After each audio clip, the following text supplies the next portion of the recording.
One piece of smart technology could help solve a murder mystery in Arkansas. 2 Pine Bluff teens are in jail tonight facing murder charges. Police say they are in custody in connection to the shooting death of 2 17-year-olds. It was a bizarre story in Russellville, Arkansas today. A man who reportedly quit his job over low pay went on a shooting spree with 2 handguns. Tributes are pouring in for Ann Presley. The Little Rock TV anchorwoman died over the weekend. A suspect in the deadly Fayetteville shooting on New Year's Day in court this morning. A Little Rock mother is pleading for help tonight. She is asking anyone. Thanks for listening to Strictly Homicide, an Arkansas true crime podcast covering lesser-known cases out of the natural state.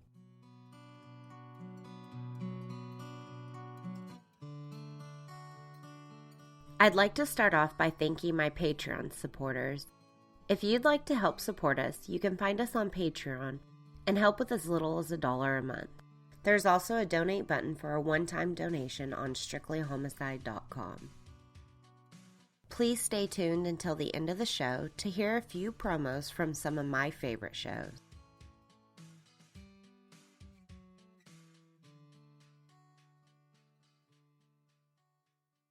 Warning: Strictly Homicide covers cases that include sexual assault, violence, and homicide. Episodes may contain explicit language and are not suitable for young ears. Listener discretion is advised.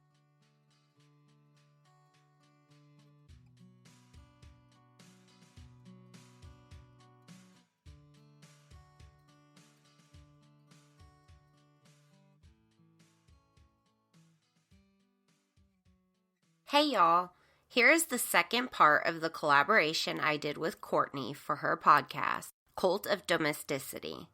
Y'all enjoy.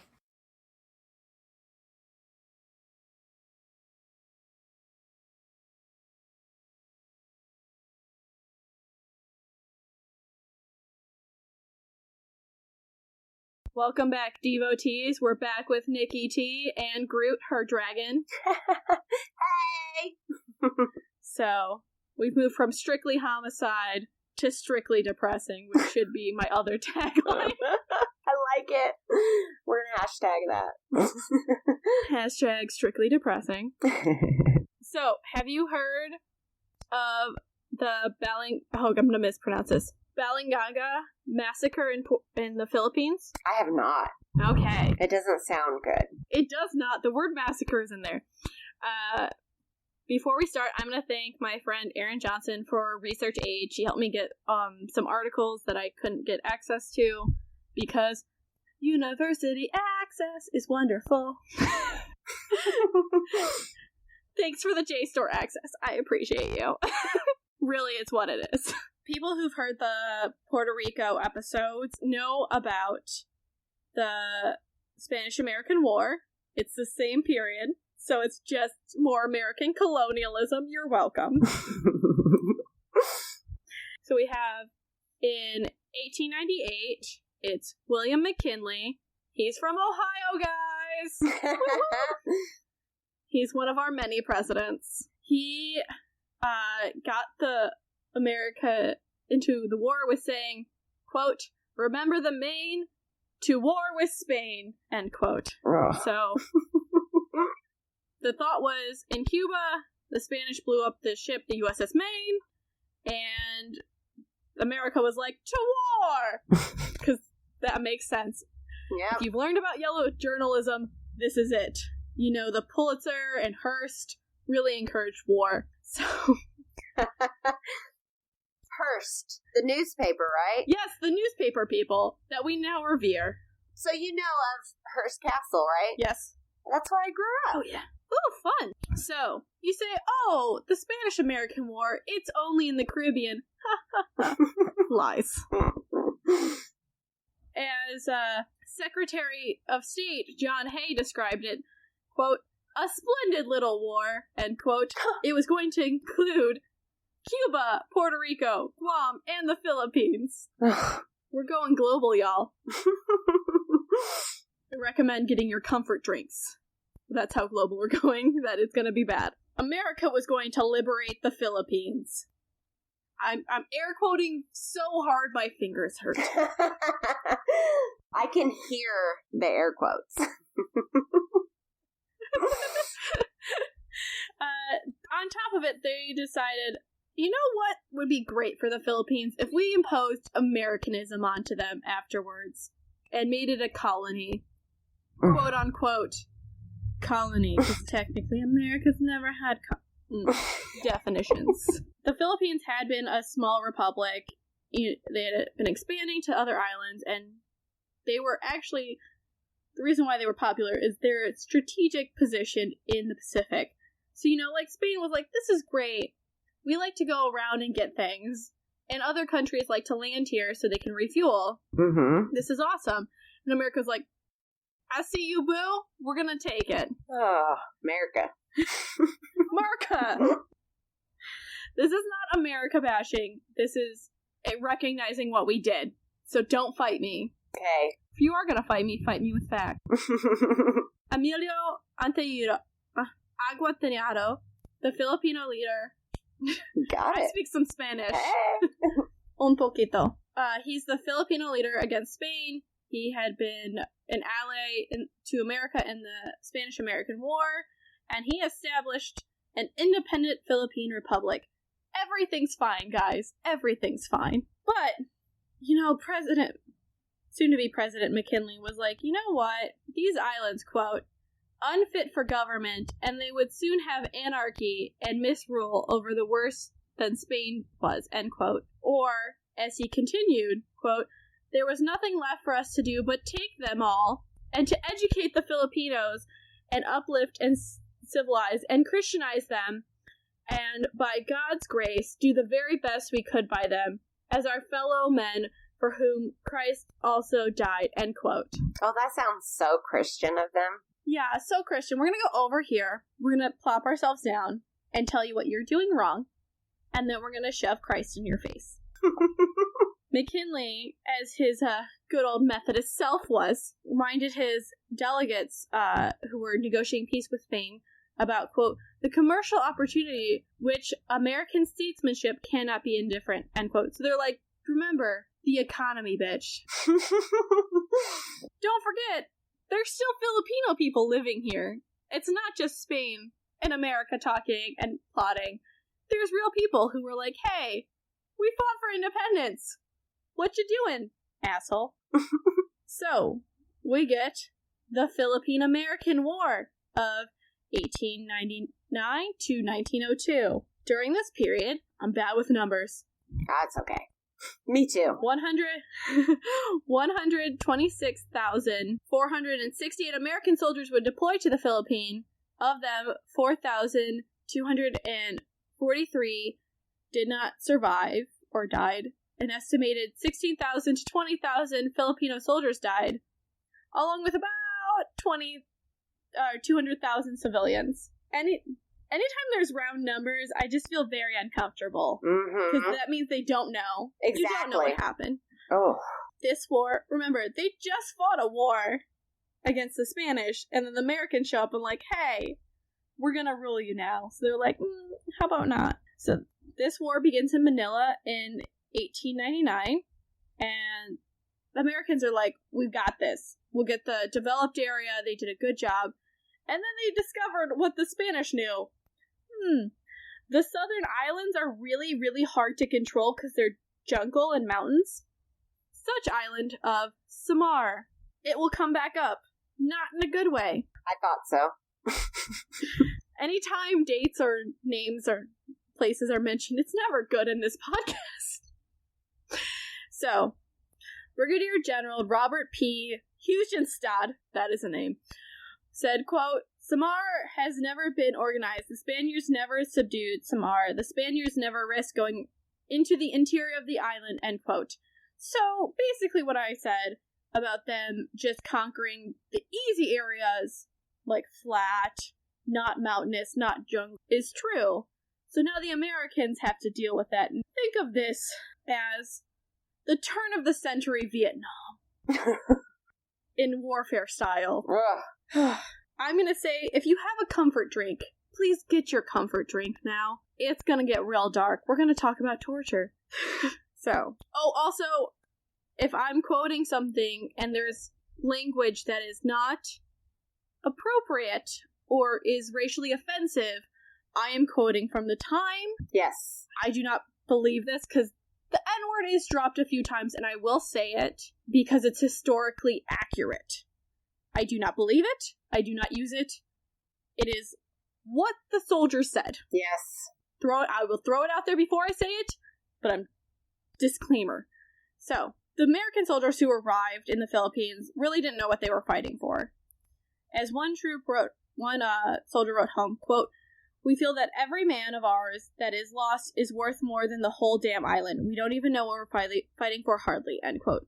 So, like I said, the conventional attacks work when they're on flatlands, traditional warfare situations. Yeah. Not against guerrilla warfare, which Aguinaldo switches to at the turn of the century. Fighting skirmishes and ambushes, not layout battles. So, if you're thinking of Napoleon when they're lining up in a battlefield, or like you see in the horrible, historically inaccurate movie The Patriot, when they're fighting on flat battlefields, that is traditional warfare. They are fighting guerrilla warfare, which is skirmishes, ambushes in the jungle, popping up on people. But it works for the Philippines, and it worked, again, in Vietnam. Like I said, this is very similar to Vietnam. So, in response, the Americans split their troops into smaller forces with garrisons scattered throughout the archipelago of the Philippines. Think about it. If you're fighting a guerrilla war, you need a bunch of little people around so you can attack back. Yeah. On top of it, it's hard for them to identify their enemies. It's a guerrilla war, so they look like, civilians. They're not wearing uniforms, and they pretend to be friends. Mm-hmm. Warning! This is gonna be some racist terminology coming up. Again. So, William Howard Taft, and I like that this article I found put his weight in there, so I included it. The 325-pound future president, he was our first civilian U.S. commissioner of the Philippines, would refer to the Filipinos as, quote, "our little brown brothers," end quote. Oh. So, it's bad, but that's not what I was talking about. Yeah. So, remember, he is the commissioner, so he's the top person. Let's go to what the people on the ground say. Those soldiers I mentioned, sang, because this is a song, quote, "He may be a brother of Big Old Taft, or Big Bill Taft, but he ain't no brother of mine," end quote, and tended to refer to the locals by the derogatory epithets as quote unquote niggers or quote unquote gungus. So, on top of it, they also referred to them as Indians. There are a lot of derogatory things towards Native Americans where I read about where they were talking about killing Native Americans. It's bad. Let's put it this way. It was bad. I can't unread them. So, what did they do? They would detain as many Filipinos as they could. They wouldn't talk. And then the policy became, okay, you're going to hold them until you talk. Well, this is where the torture comes in. I warned you. Please fast forward about 5 to 10 minutes till this goes through, because I have detailed descriptions, and it's not gratuitous. You, in my sense, we did it. We need to acknowledge it. So, they would use the quote-unquote water cure, which we'll get to that. But first, they would burn crops, forcibly resettle populations, which are kind of standard war policies, in areas of heavy guerrilla concentration. And this is really, funny enough, what followed Spain's program in Cuba, which made the Americans angry about that and caused the Spanish-American War. But we're fine, guys. We're not imperialists. Let's get to the torture. And this is drawn from Lieutenant Grover Flint, the son-in-law of the historian John Fiske. Quote, "A man thrown down on his back, and 3 or 4 men sit or stand on his arms and legs and hold him down. A carbine barrel or a stick as big as a belaying pin is simply thrust into his jaws, and his jaws are thrust back, and if possible, a wooden log or stone is put under his head or neck, and so he can be held more firmly. In the case of very old men, I have seen their teeth fall out, and I mean when it was done a little roughly. A little? A little? Yes. Oh. He is simply held down, and then water is poured onto his face, his throat, and nose from a jar, and that is kept until the man gives some sign or becomes unconscious. And then he is simply rolled aside so rudely that the water is expelled. The man suffers tremendously, and there is no doubt about it. Water is sometimes administered from a syringe or by means of a bamboo pole and canteen. I'm going to mention, I also read that they discussed using dirty water was better. Oh. Continuing on from this quote, on at least one occasion, salt water was used, and on another, a prisoner's jaws were held open by a brass cartilage, which, in his struggles, he crushed it flat between teeth. So a bullet cartridge. He crushed it flat. Mm. Diversity was chiefly exhibited, however, in the means to expel the water and shock the victim into a state of consciousness and confession. Not always was the sufferer simply rolled aside. In one case, he was punched in the pit of his stomach for a period of 10 minutes. In another case, and this is a quote within the quote, a good heavy man jumped on his stomach, sending a gush of water from his mouth into the air as high as 6 feet. Oh, and that's my the end of the quote within the quote. Wow. Yeah, I'm still not done. Other means of torture were a diet of salt fish and no water, hanging a prisoner from the neck for 10 seconds, and then threatening him to repeat the process until the desired information was obtained. Then the rope cure, again, really hard air quotes, tying the victim's waist and neck from separate pieces of rope, connecting them with a third piece of rope, and then drawing the latter tighter and tighter with revolutions of a wooden stake, end quote. And that's from the article American Atrocities in the Philippines, the indictment and response by Richard E. Welch Jr. Mm. How do you feel? Gross. Ugh. Yeah. Torture always just bothers me, though. It bothers me because these are just common men, and this is what they're doing. They're like, okay, we're gonna it's not even waterboarding.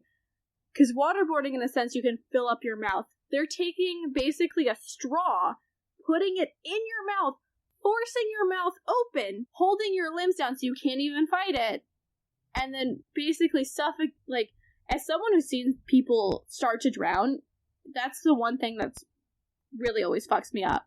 They're basically dry drowning him, and then I'm thinking if they just roll him onto the side, that doesn't mean all the water's getting out, so you're still going to later on drown. Like, your lungs still have water. At least if you're jumping on their stomach, as much as it's going to break your ribs and bruise some organs, they're going to get the water out.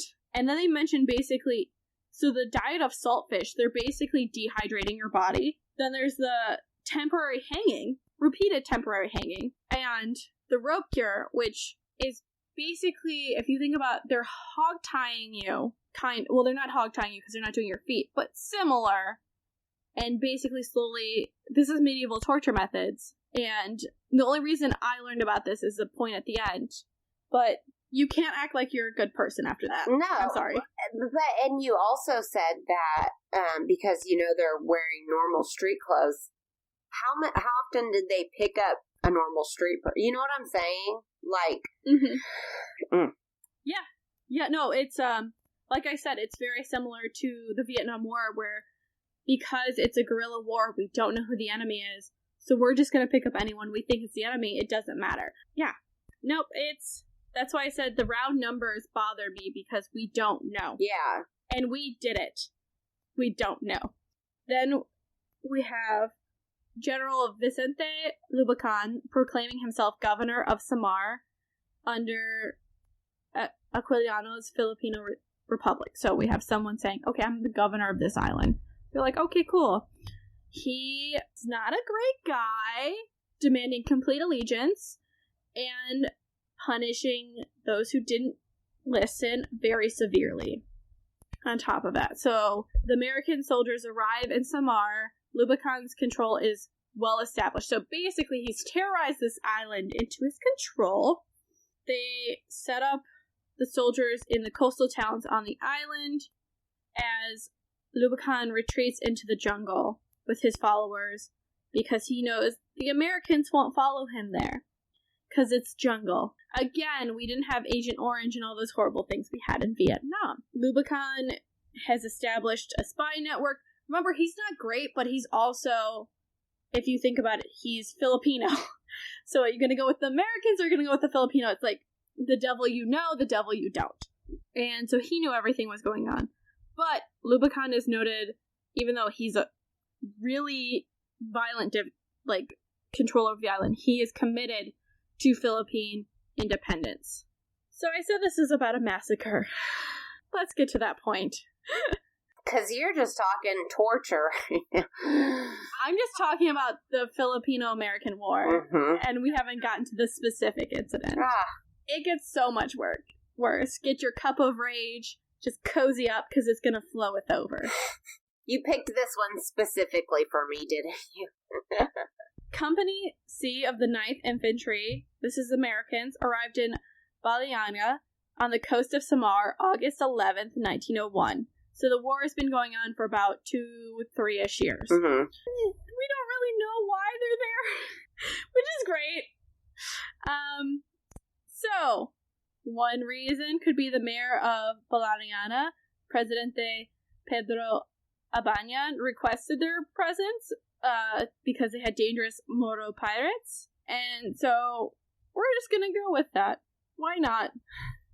They arrived not knowing that, quote, such raids had practically become non-existent over the past half-century, end quote. So, it's a trap! General Lubakan, Albayan, and other officials, and I think they've the consensus is they trap these American troops to coming there under false pretenses to attack them. So, you think this is one massacre? Just wait. So, it gets so much worse! Other sources said that the American troops were stationed close to Balangiga port and disrupted the supply lines of the Filipino Revolutionary Forces they brought in. The American troops being so close to Balangiga's port disrupted the supply lines to the Filipino Revolutionary Forces. Because remember, they're inland, so they need to get the supplies from the coast to them. This is supported by a letter from the First Lieutenant Edward Bumbus of Company C, and he wrote that they were there, quote, in Balangiga to prevent the use of the port to smuggle supplies to the Filipino guerrillas, end quote. So, even though historically we're a little iffy, it seems like the soldiers knew that they were there to make sure that the guerrillas weren't getting supplies. And I'm gonna just say, it's the story, there's a general timeline, but then you have the American side, then the Filipino side, and I've mashed them together, and the soldiers arrive. We don't think there's an attack planned. We hope there's not. Let's all happily hope that everything's gonna be fine. It's not going to be fine, but let's hope. So, we have General Hughes, who would testify before a Senate committee on the Philippines, because it goes that well, that he had chosen Captain Thomas Connell to go to Samar. He's like, Pikachu, I pick you. You seem the best to go. Let's describe Connell. He's devoutly Catholic.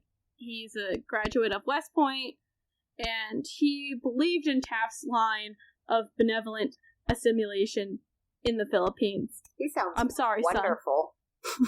Yes. He's read that determination, hook, line, and sinker. And he goes, they just need help to become more civilized. It's fine. I got it. It's cool. I'm sure you have heard this term. It's kind of known as white man's burden. That's basically, think of the American War with the Philippines as white men coming in, sharing their burden to civilize us all.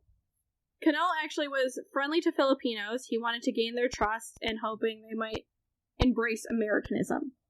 That's what I'm calling American colonialism. It's Americanism. So, I mean, at least he's nice about it. He's friendly. He's kind. He's that stereotype of Americans. We always smile at everyone. Oh, yeah. So, General Hughes would later complain about his decision about sending Cannell to Samar. Quote, "The fact has since developed, which I did not know, that this officer had shown rather unusual confidence in the natives in Luzon. Of course, I knew nothing of it at the time," end quote. So basically, he's like, he's too fragile, is what the general is saying. He's too fragile. I shouldn't have sent him there. He needed to be more insulated in Americans, because he's that good old boy who's friendly and tips his hat to ladies. Yep. So Cannell, with his optimism, arrives. He is concerned about the cleanliness of the town, and he's trying to basically figure out to civilize the town and get the people to clean up their homes. It's not working. It does not go well.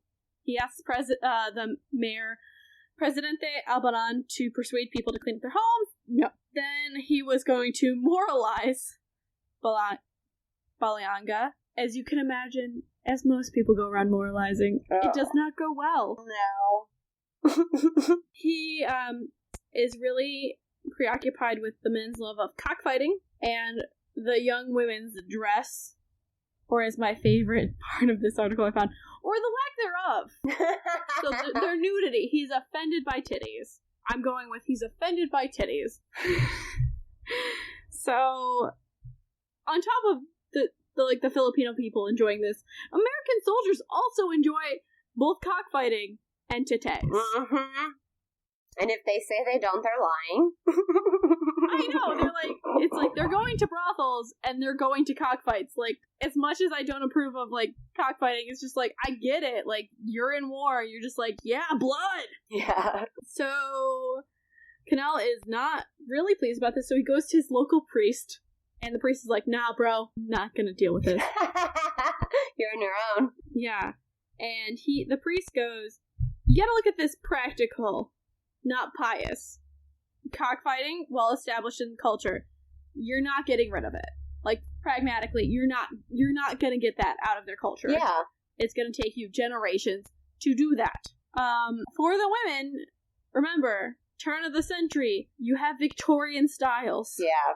Lots of layers. Mm-hmm. You're in the Philippines. It's hot as fuck. Yeah. I ain't wearing that shit. I'm not wearing that shit now. As everyone knows, podcasters have to turn off their AC, and it's too hot for that shit. And so, yeah, the priest is like, they can't afford the clothes. Also, it's too damn hot. I'm assuming Yeah, I didn't think about the money either, yeah.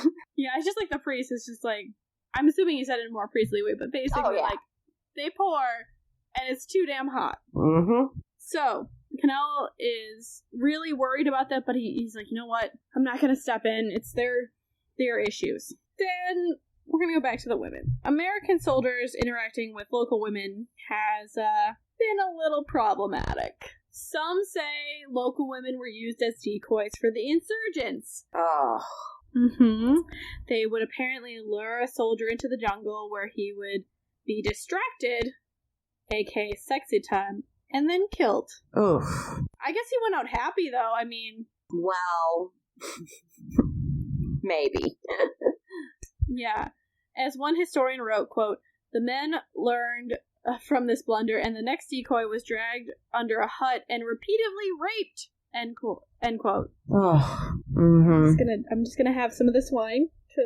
It's bad.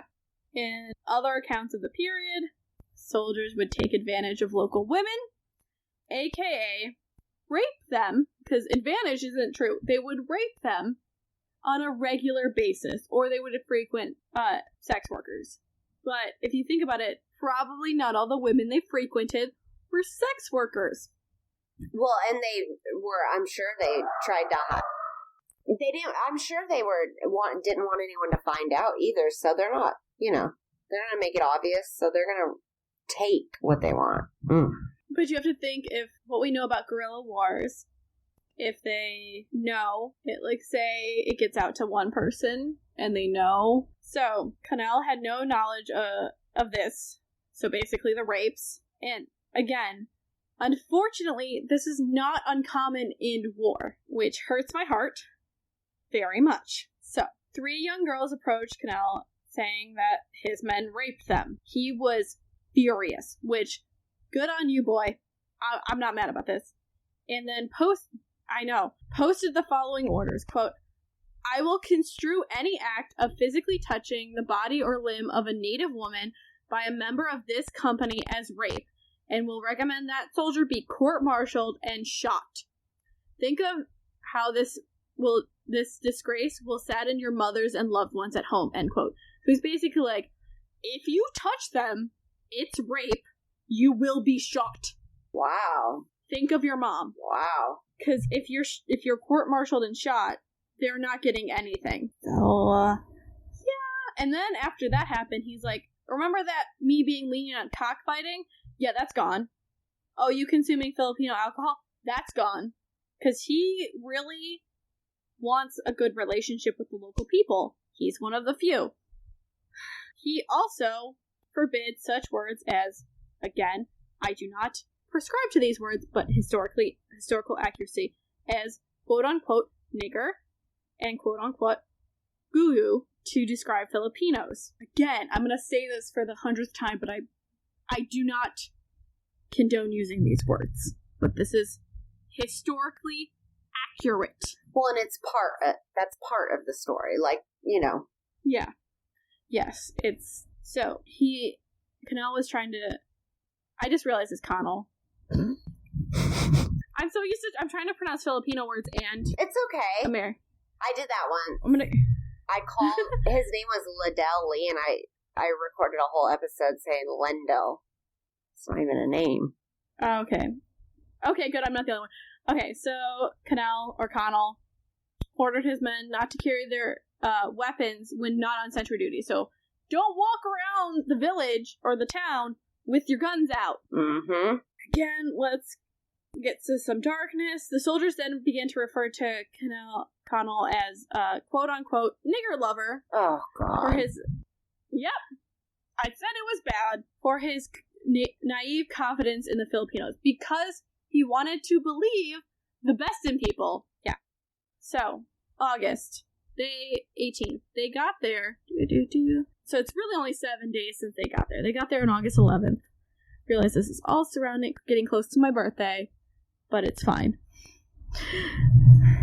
Okay, so August 18th, Captain H.L. Jackson of the 1st U.S. Infantry had discovered Captain Louboutin's hideout, and they found letters among his belongings, and I'm going to quote them to you, so get ready for another long passage.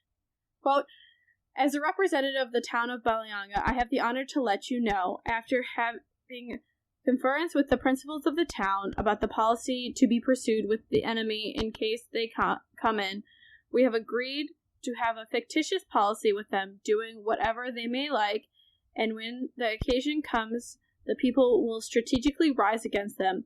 This I communicate to you with superior knowledge, begging of you to make known all the army your favorable approval of the same, if you think it convenient. May God preserve you for many years. Balangiga, 30th of May, 1901. P. Abayan, local president. End quote. So basically, the local mayor president is like, hey, we're gonna let them come in. We're gonna let them think we're working with them, and then let us know. We'll rise up. Like I said, it gets worse. And because remember, it's the 1900s, so transferring information is real hella slow. Yeah. It never reached Company C, and Connell continues to be friendly with Presidente Albayan and Abananor, and we don't really know, there's disagreement on the direct impetus for this attack, but it's not General Louboutin. Louboutin was aware what was going on, but he did not approve it. So, this is secondary research from Professor Borriaga's. So, this is all coming from him. While cleaning up Balangiga, they found people who were forced to cut down vegetation with some food value, which violated the strict orders from Louboutin regarding food security. So, on September 18th, Louboutin sends guerrillas into Balangiga to punish the Filipinos for violating that order. While this attack never occurred, it shows that Louboutin may have not been on the sides of the people of Balangiga. Oh. But, yes. What we do know is what set in the attacks and massacre in motion is September 22nd, 2 drunken American soldiers attempted to molest a Filipino girl. And remember, you touch them, Yep. you're accused of rape, Yep. you're shot. It's just how it goes. So luckily her brothers came to her defense and mauled the 2 assailants. And then there's some disagreement whether or not this would prompt Connell's orders to take in all of Balangiga's male residents. But the official records say Connell arrested them in order to secure forced labor to hasten the cleanup of the town. Remember, he's trying to clean up from, like, sex work, cockfighting, booze. And just generally make it pretty. As Edwin Bookmiller's testimony to the Senate Committee on the Philippines stated, quote, Captain Connell had collected 78 natives of the town and held most of them prisoners for police work, end quote. So that's also happening too. Like, you're just like, you're on a powder keg, sir. You're sitting on it. We know that about 150 men were denied food while held overnight in cramped tents. Their homes were ransacked. The soldiers confiscated all bolos, which held cultural capital for the Filipino men in the rural area. So they're taking, on top of their stuff, they're taking cultural worth, and you're just like, again, not great. So, Connell brought in more prisoners from around the island with the help of Abanador and Presidente Abayan, and he probably didn't realize that these workmen were probably, like, guerrilla warriors. So, let's get to the attack. We're 45 minutes in now. We haven't gotten to this attack. I've set the scene. So, there's, again, 2 versions of the attack. We have the Filipino version, we have the American version. Filipino version, American version. Gotcha. Fun things. Yep. So, according to the Americans, the whole attack is planned by Lubatan, who planned to kill the soldiers from the time Presidente Alban requested their presence in Balangiga. So, another account said it was really because of the cruelty the Filipinos had experienced from the American soldiers. Yeah. People had been shamed, disgraced, imprisoned, mistreated. Some people had been raped, and they were, like, fed up. September 27th, Filipino women carrying small coffins in the church claimed a cholera epidemic had killed many of the local children, and the sentry on duty was like, okay, weird, but okay, go ahead. He would have seen, like, if he would have inspected the coffins, he would notice that the child was pretending to be dead, and the coffin was filled with bolo knives. So they have knife coffins. With kids in it. Yeah, the kids are laying on top of said knives. Yeah. So it's a knife kid coffin sandwich. And remember, Connell said, hey, don't touch the women, so he can't search that either, because you're going to touch the women to search. They're bringing the coffins. So, but if he had, he might have noticed that they weren't women. They were men dressing up as women. It's a historic trope of, hey, let's get away with things. Let's dress up as women. Oh yeah, they also had more knives. This is a story of a lot of knives. So, the attack. We finally have reached the massacre. Almost an hour in. So, the night before the attack... Built up, like, so much. Like, what they've been doing. It's a powder keg. Yeah. Oh. The men and children are sent away as the men get ready to attack. The morning of September 28th, they were dressed as women, presenting themselves for prayer offering at the church, and they have Valeriano Arbandor, who grabbed Private Adolf Gambin. I have to go between accents, and I couldn't do it. It's messing me up. So, Valeriano Arbandor grabbed Private Adolf Gamblin from behind and knocked him unconscious with his rifle. Abanador then yelled attack, and they started slaying guards in the convent and the municipal hall. So they're immediately like, okay, let's start from the church and move our way out. They rang the bells of Balangiga to indicate that the attack had begun. So the villagers who know this is a signal immediately start attacking the soldiers. The soldiers who had been eating breakfast or reading the paper had no idea, had no defense, because remember, they can't carry their weapons around. Oh.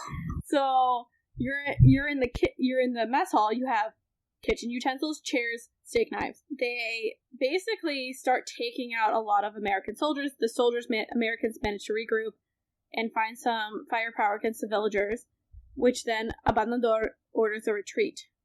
They only have a few men left. They actually almost take out the entire company. And fearing that they might get attacked again, they fled to Balzi Samsmar.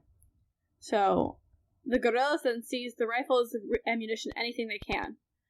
48 American soldiers and 28 Filipinos are dead at the end of this day. When the Americans arrive at Balzi the next day at 4 a.m., so they go an entire day. I couldn't find how long they fought back, but it seemed it was like maybe a couple hours before they could group. So they're basically going almost an entire day marching to get there. Captain Edwin Bookmiller was there with Company G, and remember, Connell was very kind to the Filipinos. Booker is the complete opposite. He was mean, didn't trust them, hated them. So, at 9 a.m. that day, Bookmiller gathers 55 volunteers of Company G. So, that's saying a lot. They saw these guys and they're like, oh, hell no. Yeah. Bunch of guys volunteer, and they set out to Balangiga with 8 survivors of Company C. They arrive, they gather up all the locals in the area, and they had the survivors of Company C gun them down while they set the entire town on fire. Oh, you think this is... Oh, no, it gets worse. So, it's burning. Bookmiller famously declared, quote, "They have sown the wind, and they shall reap the whirlwind," end quote.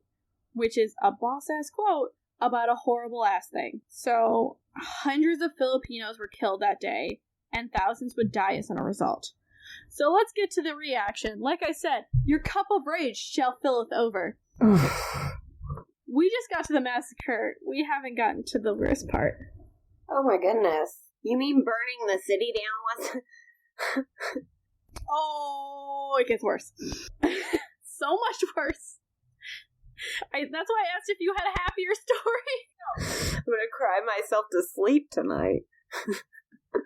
The sad thing is, this is not as bad as what I told Scott from Frozen Truth. That one's a little worse. So the American people hear about this and they're just like, what? An entire company of strong young American men were cut down by the savages? Oh, hell no. Or as the Evening World claimed, quote, "The slaughter is the most overwhelming defeat that American arms have encountered in the Orient," end quote. Oh yeah, by the way, they think this is the Orient, aka like Asia, which it is, kind of is, but in that sense, it's mystical, it's the other. Mm-hmm. There's a lot of things. I recommend reading Orientalism by Edward Said to understand how fucked up that is. But anyways, continuing, because I gotta power through. So, this reignites the war for the Philippines. All the men are like, I know what I'm fighting for now, Company C. Mm-hmm. And so, many are blaming Connell because he was nice to him. And they're like, it's your fault. And it's like, props not. So, we have, Edna R. Chaffee, commander of the American forces in the Philippines, said about the attack in the annual report to the War Department, quote, "Born, raised, and educated in the country where peaceful conditions prevail and where all one's neighbors can be trusted, where security for life and property is assured by peaceful processes and through civil means, I fear our soldiers, transplanted to a strange sphere of action, do not fully realize or appreciate the difference in their surroundings and naturally fall into the error of complacent trustfulness in seeming friendliness on the part of the native population," end quote. So basically he's like, our good old Kansas boys are too nice. Yeah. They're not going to get it. Meanwhile, Louboutin sent out a telegram saying, quote, "Provincial events like these clearly demonstrate the justice of God," end quote. On top of it, he added, quote, "We desire you to attempt the same thing against the enemy, and with them demonstrate in the sight of nations our dignity, and with them bequeath to our successors fame and honesty those successors whom we have made happy with their independence, end quote. So this is just the immediate reaction. Yeah. And remember those torture methods we talked about at the beginning? Uh-huh. Let's just ramp that up to 15. Mm-hmm. So, they're like, oh, you gonna kill a whole company of ours? Let's get harsh. We're having General Jacob H. Smith leading the charge in Samar. He gave... It's so bad. It's so bad. He gave the quote, I want no prisoners. I wish you to kill and burn. The more you kill and burn, the better you will please me. I want all persons who are capable of bearing arms in actual hostilities against the United States, end quote. Which, this pretty much means, people ask, and they're like, okay, how young is that? And they're like, he's like 10. 10 years old. Yeah. Yeah. This is, you should know, this is called the Howling Wilderness Campaign, because Smith wanted his men to turn Samar into a howling wilderness, which they said, cool, bro. So, the next... Told you it gets worse. Very good at finding these. They basically do a scorched earth policy. So they're gonna kill everyone, and they're gonna burn your food. Take all your food. Burn everything. They killed thousands of Filipinos, mostly non-combatants. Butchered them. We don't really know, but it's like about 50,000 people. On top of it, and this is how I found out about it, the American Army took the church bells, which symbolized the attack of that day, and brought them back to the United States as trophies, where they still are. So, yes, they are! Found a BBC article that was like, please send these bells back to the Philippines. Where are they? I'm not quite sure. Yeah, they took the bells, so they took them to the most random place. The Warren Air Force Base in Cheyenne, Wyoming. Which I've been to Cheyenne, Wyoming. Okay. That's so weird. Yeah. Oh. So they took them to Wyoming. I like Wyoming, so I'm not going to diss them that much. So they took them back there because they were like, war trophies, we're cool. So, in 1902, Waller and Smith, so the two who are really in charge of this, because remember, Waller really he's the major, Smith is the general, really led this whole howling wilderness movement they were doing.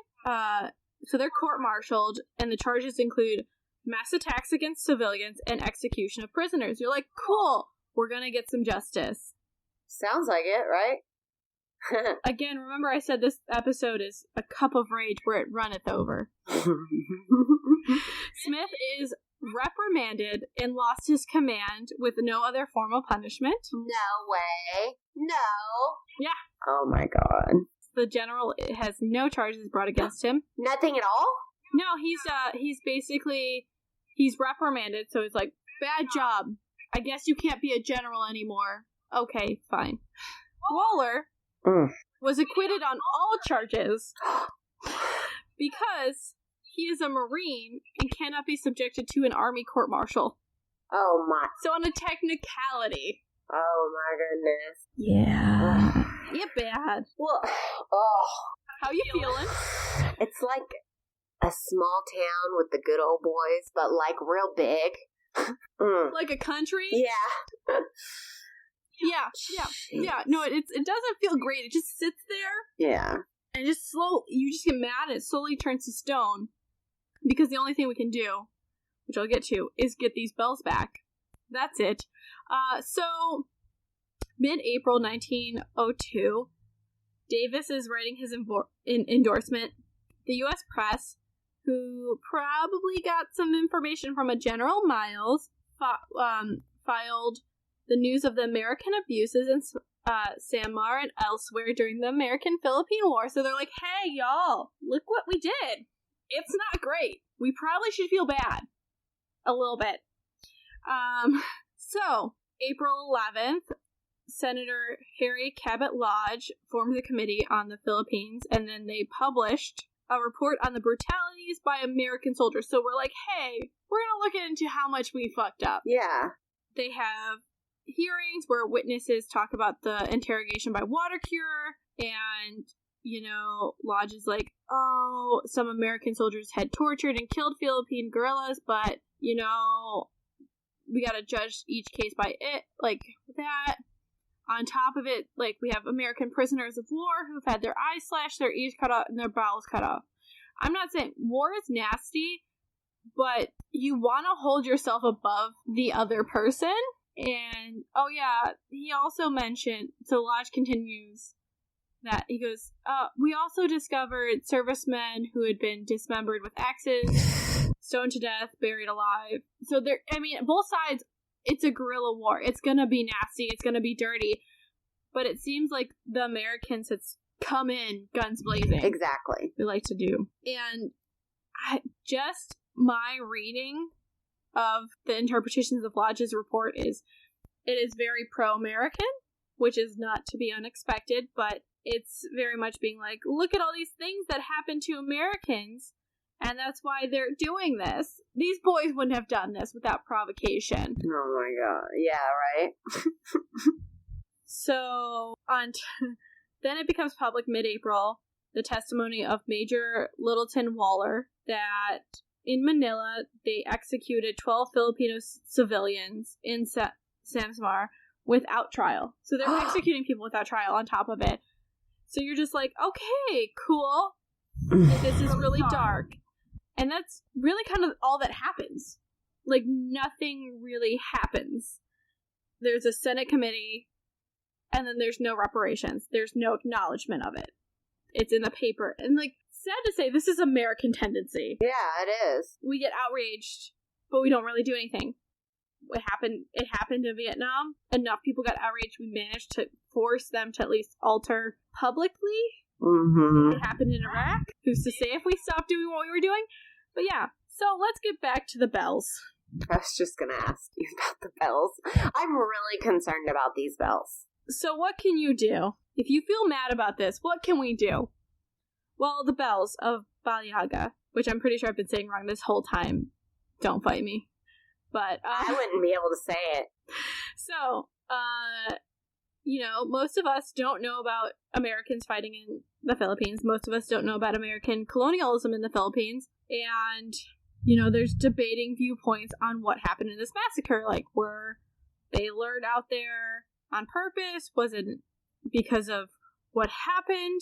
But what we do know is the Americans did take these bells from this town and take them back to Wyoming. After, like, yeah, after setting your town on fire. Mm-hmm. Yes. Ugh.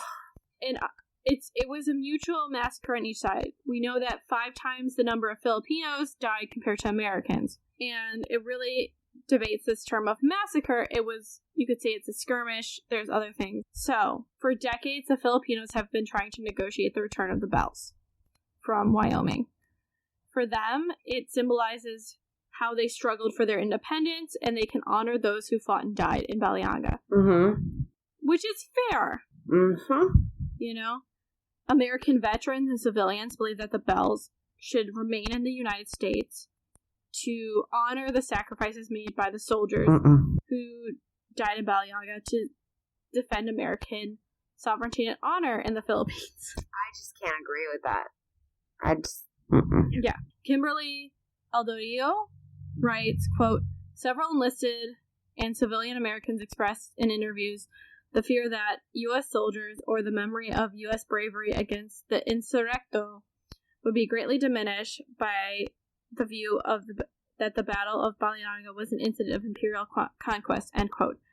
So, how, like, the question is, how will returning the bells alter the memory of this battle and this insurrection? And so, really, I personally, I think return the bells. Yeah.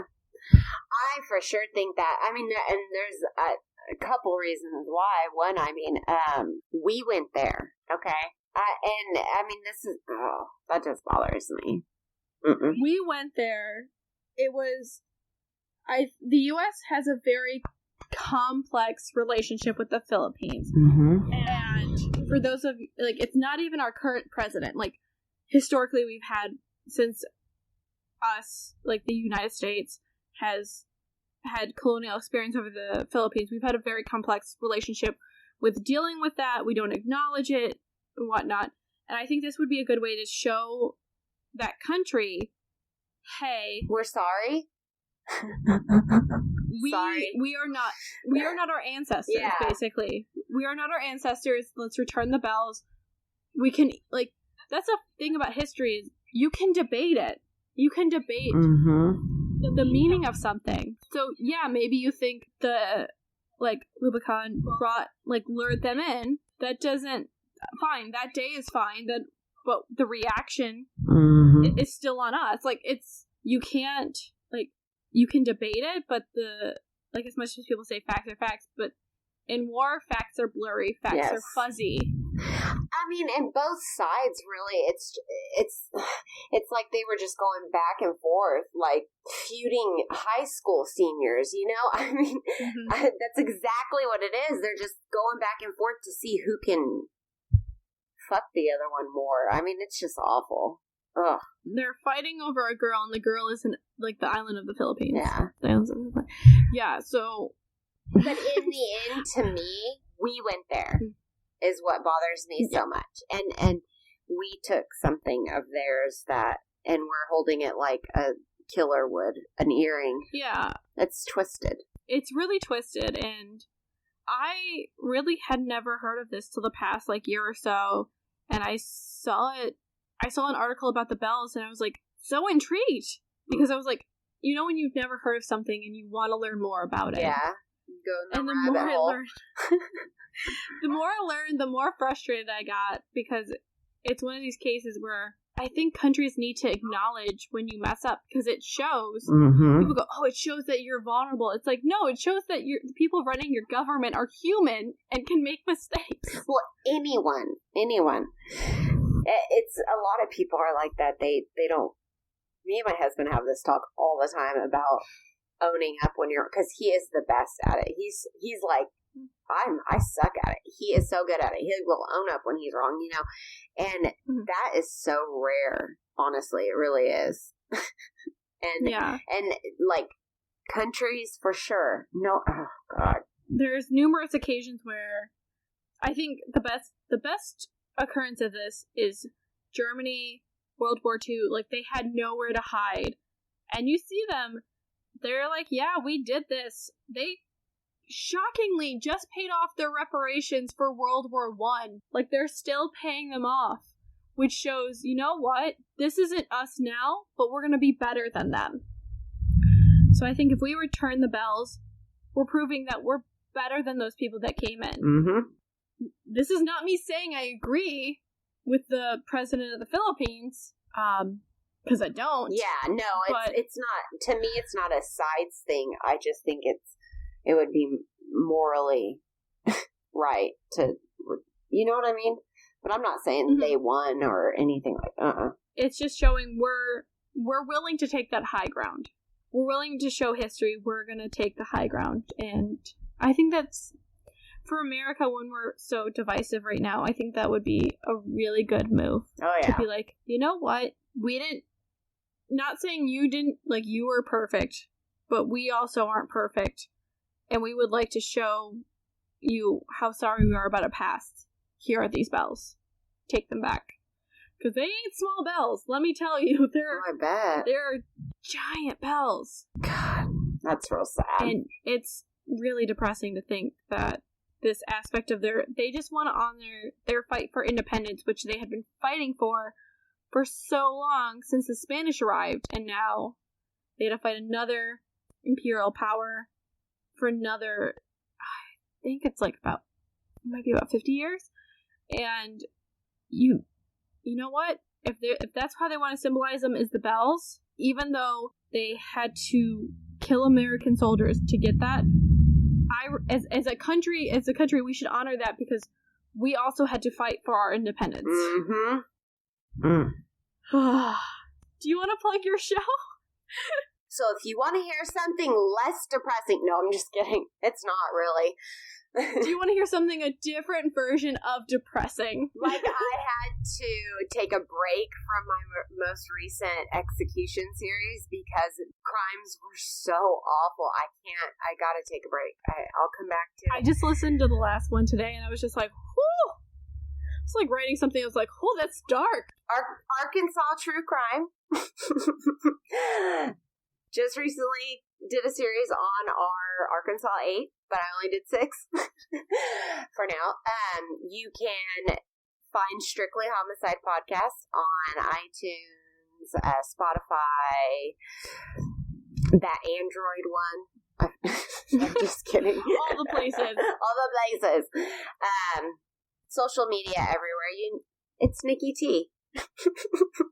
Yeah, she'll be tagged in a bunch of stuff if you're on social media. You'll find her through me. Yes. You know. And we'll see who's coming up next, because I don't know yet. I want you to plug your show, though, because I'm going to play. Oh, yeah. Yes. Cult of Domesticity, history, true crime. Both horrible in different ways normally. I'm on all podcast catchers, and you can find me on Facebook and Twitter at Domestic Podcast, and Instagram at the Cult of Domesticity. Do lots of fun things. I have recipes of the week. Just trying to reclaim the term domesticity to mean more fun things for modern humans. She is one of my favorite people to interact with and follow on all social media, so. I'm posting pictures of my sister's dog, so if you want to see a cute German Shepherd named Schnitzel, she's adorable. Yes. I love her. Thank you for having me on. Of course, anytime. This is too much fun. Yes, for sure. We'll do it again. Less depressing. I don't know if I can do that.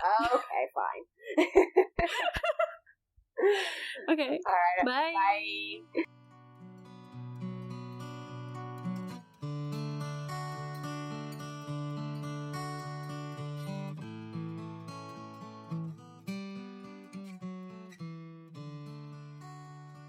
Thanks again for downloading the second part of the special collaboration I did for Cult of Domesticity. Next episode, I'll be heading south to discuss a heartbreaking cold case of a young girl whose family wants answers and justice. Strictly Homicide is written, hosted, and produced by me, Nikki T. The original music is done by Mr. T. No, not that one. My Mr. T. If you are a fan of the show, please make sure you are subscribed on iTunes and please rate and review the show. You can also find us on Patreon, where you can support the show for as little as $1 a month. If there is a case that you would like to discuss, or if you have any comments, corrections, or suggestions, send us an email at strictlyhomicide@yahoo.com or on social media.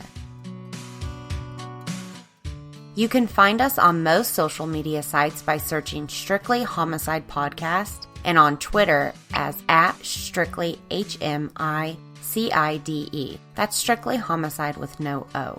You can also visit our website, strictlyhomicide.com. Stick around to hear a few promos from some of the best podcasts around, and until next time, y'all stay safe, especially you, Arkansas. What is the perfect package? Well, it could be anything. Join Chad and Dave as they dive into the Perfect Package podcast. From the perfect first date to the perfect Old West gang. I knew it was coming. I was like, where's my Hateful Eight pick from him? Damn right. Of course it's going to be in there. Each episode, Chad and Dave get 5 picks to create the perfect package. Then, it's up to the listeners to decide who will win each episode of the Perfect Package Podcast. So get ready to explore everything from road trips to bank heists. All right, I felt like running dark. Yeah, because I thought this was a normal heist. We might be breaking into like a hospital to steal our heart right now. The Perfect Package Podcast is full of laughs, some healthy competition, and a side of interesting tidbits. Available wherever you get your podcasts.